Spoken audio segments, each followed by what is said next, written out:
एक तरफ ज़मीन से आप बहुत कुछ लेती हैं और उसी के बाद फिर ज़मीन के लिए काम भी कर रही है CSR में, तो ये कुछ विरोधाभास नहीं हो जाता है? ये था कि हमेशा जब भी डेवलपमेंट होता है, डेवलपमेंट की कीमत नेचर को चुकानी ही पड़ती है। डेवलपमेंट और एक्सप्लॉयटेशन दो चीज़ें हैं जिसको हमको बहुत थिन लाइन है। डेवलपमेंट एक जर्नी है, एक्सप्लॉयटेशन उससे बियॉन्ड है। फिर आप कॉर्पोरेट लाइफ में आई जहाँ पर बोलते हैं पैसे तो अच्छे खासे मिलते हैं लेकिन दिल जो है वो थोड़ा छोटा हो जाता है, क्योंकि आपकी डिपेंडेंसी है फंडर्स के ऊपर और आपकी डिपेंडेंसी है जो आपको पैसा दे रहे हैं। बट आजकल ना बहुत ज़्यादा सोशल मीडिया का ज़माना है पर बहुत सारी ऐसी कॉर्पोरेट कंपनीज हैं जो CSR में जस्ट फोटो खिंचवाने के लिए जाती है। कम्युनिटी अवेयर है और देयरफॉर आपको जब प्लानिंग करनी पड़ती है तो बहुत केयरफुली प्लान करना पड़ता है। आप उनको फॉर ग्रांटेड नहीं ले सकते हैं कि हम कुछ भी कर दें और हम फोटो खिंचा के आ जाए, कम्युनिटी खुश हो जाएगी, नहीं।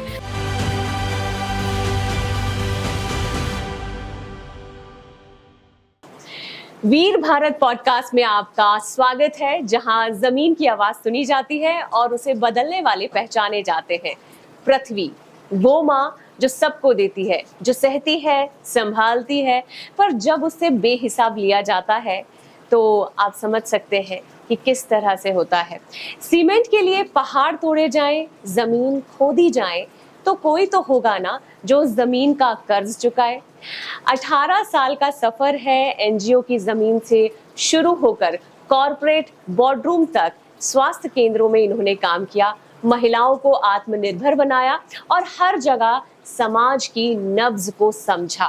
जी हाँ, ESG environmental, social and governance की पढ़ाई की और मिनिस्ट्री ऑफ कॉर्पोरेट अफेयर्स से IICA सर्टिफाइड ESG प्रोफेशनल बनी। HRAI की 26 of 2026 CSR कैटलिस्ट की प्रतिष्ठित सूची में ये शामिल है और सीमेंट जैसी हैवी इंडस्ट्री को जमीन से ये लेती है, उसे समाज को वापस देने की जिम्मेदारी इन्होंने अपने कंधों पर उठाई है। And now please join me in giving a warm and heartfelt welcome to our special guest Shilpa Jaiswal. तो सीमेंट से आप जुड़ी हैं और यहाँ इस वक्त आप CSR देखती हैं, तो मैं ये जानना चाहती हूँ कि एक तरफ ज़मीन से आप बहुत कुछ लेती हैं और उसी के बाद फिर ज़मीन के लिए काम भी कर रही है CSR में, तो ये कुछ विरोधाभास नहीं हो जाता है? सो आई थिंक CSR जब कॉन्सेप्चुअलाइज हुआ और जब कॉर्पोरेट्स पे आया तो उसके पीछे रीज़न ही ये था कि हमेशा जब भी डेवलपमेंट होता है, डेवलपमेंट की कीमत नेचर को चुकानी ही पड़ती है। भले वो डेवलपमेंट कुछ भी हो, भले हम कुछ भी बदलाव लाने की कोशिश करें या कुछ भी तरक्की करने की कोशिश करें। अगर आज हम ये पॉडकास्ट भी कर रहे हैं तो कहीं ना कहीं हम नेचुरल रिसोर्स को यूज़ कर रहे हैं। अब डेवलपमेंट और एक्सप्लॉयटेशन दो चीज़ें हैं जिसको हमको बहुत थिन लाइन है। डेवलपमेंट एक जर्नी है, एक्सप्लॉयटेशन उससे बियॉन्ड है। तो आई थिंक कहीं ना कहीं as an industry we make sure that there is no exploitation and we follow all the guidelines and compliances which are required. But कहीं CSR स्पेस बहुत इम्पॉर्टेंट इसीलिए हो जाती है जब हम ऐसी इंडस्ट्री में काम करते हैं और ख़ासकर कंपनीज जो कि बहुत ट्रेडिशनल कंपनीज इंडस्ट्रीज़ रही हैं, वो CSR बिल का वेट नहीं किया है उन्होंने सोसाइटी को वापस देने के लिए।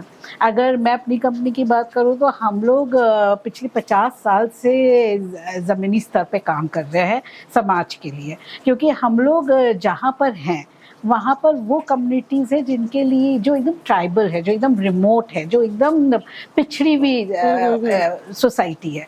तो हम जब उनके साथ काम करते हैं और जब हम वहाँ पर अपनी इंडस्ट्री स्टैब्लिश करते हैं तो हमें उनका विकास भी करना पड़ता है। तो मैं ये कहूँगी कि जो आपका सवाल है कि क्या हम जब ज़मीन से ले रहे हैं तो ज़मीन को वापस देते हैं, उस स्थिति में दे रहे हैं या नहीं दे रहे हैं, तो as an industry we try not only to give back but we try to give the back in abundance.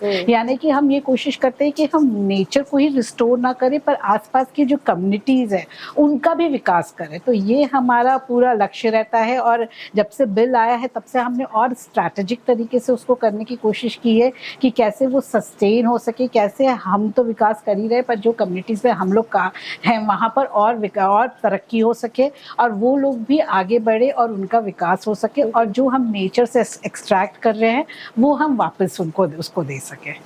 अच्छा शिल्पा जी, अगर बात की जाए एनजीओ से आप 18 साल से जुड़े, वहां पर कहते हैं कि दिल काफी बड़ा हो जाता है, पैसे थोड़े से कम होते हैं। फिर आप कॉर्पोरेट लाइफ में आई जहां पर बोलते हैं पैसे तो अच्छे खासे मिलते हैं लेकिन दिल जो है वो थोड़ा छोटा हो जाता है। अब अगेन मैं इसी से रिलेटेड सवाल करना चाहूंगी कि किस तरह से बैलेंस आप कर पाते हैं, क्योंकि आपने वो एक लाइफ देखी है, जर्नी देखी है और यहाँ पर एक लाइफ देखी है, तो बैलेंस कैसे करते हैं दोनों को और किस तरह से कन्विंस करते हैं आपके बॉसेस को? तो अगर आप पर्सनल जर्नी की बात करें तो वहाँ पर इट इज़ वेरी ट्रू कि एनजीओ सेक्टर में आपको धरती पे काम कर रहे हैं पर you always struggle for resources, क्योंकि आपकी डिपेंडेंसी है फंडर्स के ऊपर और आपकी डिपेंडेंसी है जो आपको पैसा दे रहे हैं। आप वो प्रोजेक्ट इम्प्लीमेंट कर रहे हैं जो वो चाह रहे हैं या जो वो एनविजन कर रहे हैं। तो कहीं ना कहीं वहाँ पर आपके ऊपर एक मैं कहूँगी एक आपके ऊपर एक कैप है जहाँ पर आप अपने हिसाब से वर्क नहीं कर सकते हैं, which is good in a way also, which is bad in a way also. My journey अगर मैं मतलब अपनी जर्नी की बात करूँ तो एनजीओ सेक्टर में रहने का एक जो मुझे फ़ायदा हुआ कि मैंने धरती पे काम किया, मैंने ग्रास रूट पे काम किया है, मैंने इम्प्लीमेंट किए हैं प्रोजेक्ट्स पे। तो जब मैं कॉर्पोरेट में आई तो वो जो लर्निंग थी मेरी एनजीओ सेक्टर की, तो that could add a lot of value to what I am doing right now, right. और जब हम बात करते हैं कि यहाँ पर दिल छोटा है और पैसे बड़े, तो पर्सनल स्पेस में आई वुड से ऑब्वियसली आप कॉर्पोरेट में आते हो तो आपकी पर्सनल ग्रोथ हो रही है पर दिल छोटा नहीं है कॉर्पोरेट का, बिकॉज अगर आज के ज़माने में डेवलपमेंट सेक्टर हम इंडिया का देखें तो मेजर फंड कॉर्पोरेट्स ही दे रहे हैं। तो दिल छोटा नहीं है क्योंकि वो अगर वो चाहें तब भी नहीं कर सकते हैं क्योंकि गवर्नमेंट ने उसे कंप्लायंस बना दिया है। आपको एक लिमिट तो खर्च करनी ही पड़ेगी और वो खर्च कैसे करनी है, किस दायरे में करनी है, वो कम्प्लीटली एक्ट CSR एक्ट में डिफाइंड है। तो इसीलिए उसमें गुंजाइश बहुत कम है कि आप वापस सोसाइटी को ना दें। और कंपनीज जो सही में देना चाहती है वो, जैसे मैं बता रही हूँ, हमारी कंपनी ने कभी भी CSR बिल का वेट नहीं किया है सोसाइटी को वापस देने के लिए। तो मैं यहाँ पर मेरे लिए जो मेरी NGO से कॉर्पोरेट की जर्नी रही है उसमें जो मेरे लिए फ़ायदा रहा है वो ये रहा है कि मेरी लर्निंग्स जो कॉर्पोरेट NGO की थी वो मैं यहाँ पर लाके इम्प्लीमेंट कर चुकी हूँ। अब बात रही कि कैसे अपने बॉसेस को आप कन्विंस करते हैं, तो जब देखिए बिजनेस एक अलग बॉल गेम है पर जब आप समाज के लिए कुछ करते हैं तो कन्विंस करना बहुत आसान हो जाता है, क्योंकि जब समाज के लिए कुछ करते हैं, जब कम्युनिटी के लिए कुछ करते हैं, जब कम्युनिटी आपके बारे में, आपकी कंपनी के बारे में बोलती है तो उससे बड़ी क्रेडिबिलिटी और कोई नहीं हो सकती है। और वो विजिबिलिटी अगर आप लेके आ पाए अपने काम में तो अपने आप आपके बॉसेस कन्विंस हो जाते हैं। तो I think that is how the work has been. जो भी हम लोग काम करते हैं कोशिश करते हैं कि हम लास्ट माइल को रीच कर सके, इम्पैक्टफुल कर सके, स्ट्रैटेजिक कर सके, ताकि कम्युनिटी बात करे हमारे काम के बारे में और फिर बॉसेस और बोर्ड अपने आप उससे कन्विंस होते हैं। तो that has been the journey and that is how the transition has happened.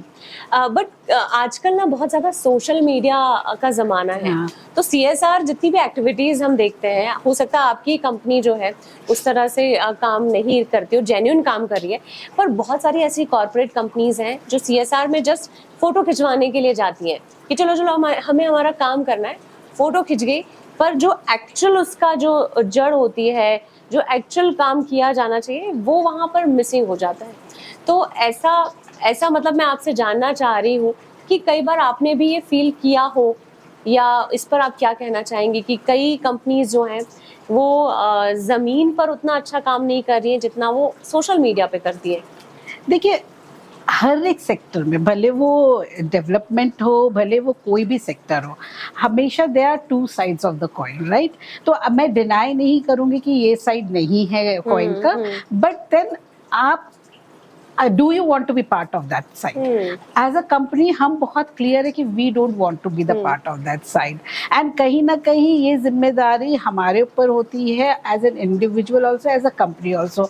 मेरी रोल्स एंड रिस्पॉन्सिबिलिटी इस पे नहीं आती है कि मैं दूसरों के ऊपर इस प्रैक्टिस पे कमेंट कर सकूं या उधर उन्हें सुधार सकूं। मेरी एज एन इंडिविजुअल मेरी रिस्पॉन्सिबिलिटी ये है, जब खासकर मैं किसी एक डिपार्टमेंट को हेड कर रही हूँ, कि हम इस चीज़ को ना प्रैक्टिस करें, और जो भी पैसा हम इस्तेमाल कर रहे हैं वो कोशिश करें कि उससे कम्युनिटी का बेनिफिट हो और वो जो हमने सोचा है उसके कारण यूज़ हो। जो प्रैक्टिसेस की आप बात कर रहे हैं, जब CSR नहीं था तब भी NGOs में भी ये प्रैक्टिसेस होती थी, इंटरनेशनल ऑर्गेनाइजेशंस में भी होती थी, हर जगह होती थी। और मैं सिर्फ डेवलपमेंट सेक्टर की बात नहीं कर रही हूँ, आप कोई भी सेक्टर उठा के देख लीजिए, इस तरह की practice, there is always malpractices and there are always good practices. What are we associating with, that is important, and what are we making as our role model, that is important, right? So I would suggest कि we make our role models the good practices, then slowly these malpractices will also die. So that is what I would say in that. Okay. तो अच्छा शिल्पा जी, आपने Watson school जो है, मतलब दुनिया का सबसे बड़ा बिजनेस स्कूल माना जाता है, और वहाँ से आपने ESG की पढ़ाई की, फिर आपने और लोगों को भी इसके बारे में बताया। लास्ट जो माइल कम्युनिटी है उनको ये समझाना किस तरह का एक्सपीरियंस रहा? भले मैं अभी कॉर्पोरेट ऑफिस में बैठती हूँ, बट आई थिंक जो मुझे सेटिस्फैक्शन मिलता है वो सबसे ज़्यादा मिलता है जब मैं कम्युनिटी में जाती हूँ। क्योंकि जब आप काम कर रहे हैं, जिनके साथ काम कर रहे हैं, और अगर आपने सही में किसी की ज़िंदगी में इतना सा भी चेंज लेके आ गए हैं, तो that satisfaction you get is, I think, उसकी कोई तुलना नहीं है। कोई पैसा, कोई आपके जो शाबाशी है, उसको आपको वो कहते हैं ना, मोटिवेशन नहीं दे सकता है। तो आई थिंक मैं अपनी 18 साल की जर्नी में अगर बात करूँ, तो कम्युनिटी को मैंने भी चेंज होते हुए देखा है।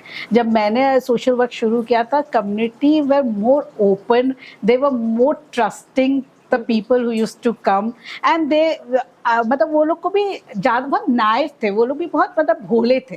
अब क्योंकि जैसा आपने इससे पहले वाले सवाल में पूछा है कि there lot of malpractices which has come in, the awareness has increase, social media का प्रेजेंस बढ़ गया, तो कम्युनिटी भी अवेयर हो गई है, बहुत केयरफुल हो गई है, which is good for them. Because अगर वो केयरफुल है और वो अपनी ज़रूरतों को पहचानती है, तो वो डिमांड भी करती है, राइट? तो वो चीज़ बहुत अच्छी है कि कम्युनिटी अवेयर है, और देयरफॉर आपको जब प्लानिंग करनी पड़ती है तो बहुत केयरफुली प्लान करना पड़ता है। आप उनको फॉर ग्रांटेड नहीं ले सकते हैं कि हम कुछ भी कर दें और हम फोटो खिंचा के आ जाए, कम्युनिटी खुश हो जाएगी, नहीं। आपको इसलिए प्लानिंग बहुत परफेक्टली करनी पड़ती है, ताकि आप सही में जो उनकी नीड है उसको एड्रेस कर पाए। और उसी तरह से जब हम उस अप्रोच के साथ जाते हैं, तो जब भी हम कोई प्रोजेक्ट या कोई भी इंटरवेंशन प्लान करते हैं, हम कोशिश करते हैं कि कम्युनिटी की भागीदारी रहे उसमें, उनकी हम ज़रूरतों को रीच आउट करें, और जब हम वहाँ से निकले तो कम्युनिटी उसकी ओनरशिप ले सके। क्योंकि हमको ये बात बहुत क्लियरली पता है कि हम वहाँ पर ज़िंदगी भर नहीं रह सकते हैं।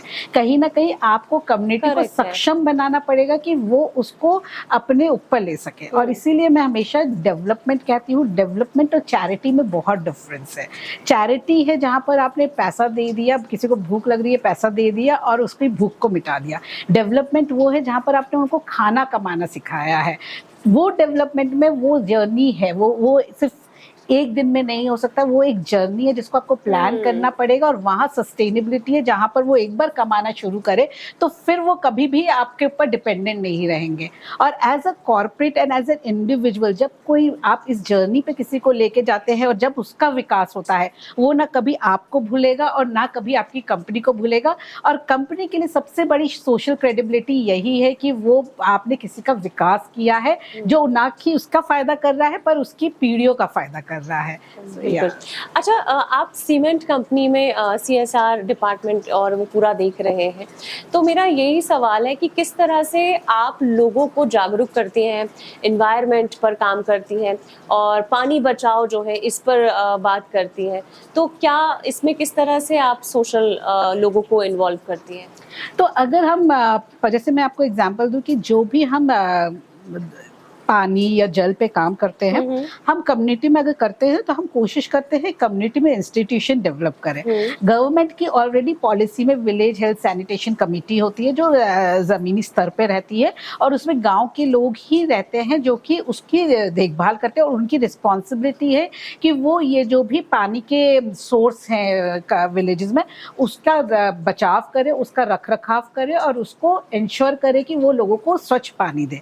बहुत जगह ये कमिटीज फंक्शनल नहीं है, बहुत जगह वाटर सोर्स फंक्शनल नहीं है, तो हम एज अ कंपनी जहाँ पर भी हम लोग कोशिश करते हैं कि वाटर या कोई भी नेचुरल रिसोर्स पे काम करे, हम वहाँ पर कम्युनिटी लेवल इंस्टीट्यूशन पे बहुत एम्फसाइज करते हैं, जहाँ पर हम ये विलेज हेल्थ सैनिटेशन कमेटी को रिवाइव करते हैं। अगर वो है वहाँ पर हम यंग लोगों को के क्लब्स बनाते हैं, वहाँ पर हम तो जब भी हम कोई भी इंटरवेंशन करते हैं, बहुत जैसे मैंने आपको पहले भी बताया, हम कोशिश करते हैं कि कम्युनिटी की भागीदारी और उनकी ओनरशिप बढ़े, और वो तभी बढ़ सकती है जब आपकी ट्रांसपेरेंसी हो, आप उनके साथ बैठ के बात कर रहे हैं कि आप क्या करना चाहते हैं, कैसे करना चाहते हैं, और पूरी जर्नी में जब वो आपके साथ जुड़े हों, और तब वो ओनरशिप लेते हैं। और क्योंकि जब हम उनके साथ ये सब बात करते हैं, हम उनको ये भी बताते हैं कि हम इतने साल तक आपकी मदद करेंगे, उसके बाद हम यहाँ से चले जाएंगे, और हम इतने साल में ये करके हम धीरे धीरे निकलेंगे। तो वो कमेटी को भी टाइम मिलता है अपने आप को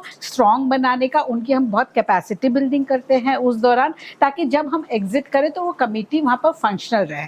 पर जब मैं एग्जिट की बात करी तो ऐसा नहीं है कि 3 साल बाद हम खत्म हो गए, वहाँ से हम नहीं जाएंगे, हम स्लोली वहाँ से निकलते हैं, ताकि इंश्योर करते हैं कि कमेटी सस्टेनेबिलिटी के साथ काम करे, वहाँ पर रहे, और जो हमने सोर्स बनाया है उसको वो रिटेन कर सके। तो ये generally that is how we plan our project and that is how we implemented. बिल्कुल। और अभी एक आखिरी सवाल जहन में आ रहा है कि जल और ज़मीन दोनों खतरे में है, ऐसे में आप काम कर ही रही हैं, इस वक्त हमारे जो दर्शक हैं उनको आप क्या कहना चाहेंगे, किस तरह से हेल्प कर सकते हैं? आपकी कोई ऐसी बात जो शायद सुनकर और भी लोग जो हैं जुड़ जाएं और जल और ज़मीन पर काम करना अभी से शुरू कर दें? देखिए, मैं जंगल, जल और ज़मीन 3 चीज़ें हैं, और इन तीनों से जीवन बनता है। अगर हम ये तीनों चीज़ों का संरक्षण नहीं करेंगे तो कहीं ना कहीं जीवन प्रभावित होगा, और जीवन प्रभावित होगा तब भी ये तीनों चीज़ें प्रभावित होगी। तो आई थिंक हमारी डिपेंडेंसी दोनों की एक दूसरे के ऊपर बहुत ज़्यादा है। कम्युनिटी खासकर विलेज लेवल पे आई थिंक अवेयरनेस और उनकी ओनरशिप ज़्यादा है, क्योंकि उनको उसकी वैल्यू पता है। आज वाटर रिसोर्सेज को वो लोग ज़्यादा वैल्यू करते हैं, ज़्यादा उसे मानते हैं और ज़्यादा उसका संरक्षण करते हैं, क्योंकि उनके लिए वही नेचुरल रिसोर्स है। बट मतलब मेरे को ये लगता है हमेशा ये सारी चीज़ों को प्रॉब्लम सबको पता है। As a young generation, as an old generation, अगर किसी को भी मैं आज खड़ा करके पूछूं कि आपको नेचुरल रिसोर्स में क्या प्रॉब्लम हो रही है, हर कोई बोलेगा कि बहुत गंदगी हो गई है, पानी खत्म हो गया है, और क्यों हो रहा है ये भी सबको पता है। पर एज एन इंडिविजुअल आप क्या कर रहे हैं, वो बहुत इम्पोर्टेंट है। अवेयरनेस और नॉलेज को क्या हम प्रैक्टिस में लेके आ रहे हैं, क्योंकि प्रॉब्लम ये है कि हमको सबको अवेयरनेस है, हम सबको नॉलेज है, पर क्या हम उसे प्रैक्टिस में लेके आ रहे हैं। क्या मेरा दिल दुखता है जब मैं एक कूड़ा का बाहर फेंकती हूँ, क्या मेरा दिल दुखता है, ये बहुत इंपॉर्टेंट है। और आप बहुत सी बार मैं बहुत लोगों से ये सवाल पूछती कि आप जब कचरा फेंकते हैं तो आपको दुख नहीं होता, तो वो मुझे बोलते हैं हमारे फेंकने से क्या होगा, एक पैकेट से क्या होगा। पर वो एक पैकेट फर्क करता है, और एक पैकेट, अगर मैं एक पैकेट सोच रही हूँ, अगर हम 50 लोग एक पैकेट सोचे तो वो 50 ऐड करता है। तो एज एन इंडिविजुअल आप बिना ये सोचे कि बाकी लोगों की रिस्पॉन्सिबिलिटी है, अपनी रिस्पॉन्सिबिलिटी पे ध्यान दीजिए, अपने ऊपर ध्यान दीजिए, और अपने जो आप कर रहे हैं उसके ऊपर ध्यान दीजिए। मुझे बहुत इम्पोर्टेंट लगता है कि नेचर के बारे में हम लोग सब बात करते हैं, हम कहते हैं हम बहुत प्यार करते हैं नेचर से, पर प्यार में दीवानगी नहीं है। उस प्यार में आई थिंक वो दीवानापन चाहिए हमें नेचर को प्यार करने के लिए, वो रिस्पेक्ट चाहिए हमें नेचर के प्रति, and then only we will be able to preserve it. I think वो दीवानगी और वो पागलपन और वो जो प्यार होता है ना, जो जुनून जो प्यार में होता है नेचर के प्रति, I think we are missing on that, and I think once we get that I think we will not be abusing the nature. मैं पर्सनली अगर अपना एग्जांपल दूं तो मैं कभी भी आई मेक श्योर, भले मेरा बैग में कितना भी कचरा पड़ा हो, but I will never throw it. That as an individual I try to do. As an individual when I travel I make sure I don't I respect the place where I'm going. I respect the nature where I am going. I don't abuse it. So as an individual, what an effort you are making, that is very important, and we should all try to make it. And इसमें मैं last में end करूँगी ये कहते हुए, individual can make society, and that is how we all need to make a society. Correct. तो जिम्मेदारी जो है हर एक व्यक्ति को निभाना चाहिए, तभी जल जंगल जमीन बच पाएगा। और मैं कह सकती हूँ ट्रिपल J एंड फोर्थ आपका है ही जायसवाल। तो शिल्पा जायसवाल जी, बहुत बहुत धन्यवाद, आपने हमारे इस पॉडकास्ट में बहुत सारी अच्छी अच्छी बातें बताई हैं। तो वीर भारत पॉडकास्ट में आप यहाँ आए, बहुत बहुत शुक्रिया। Thank you so much for giving me this opportunity, and best of luck. Thank you.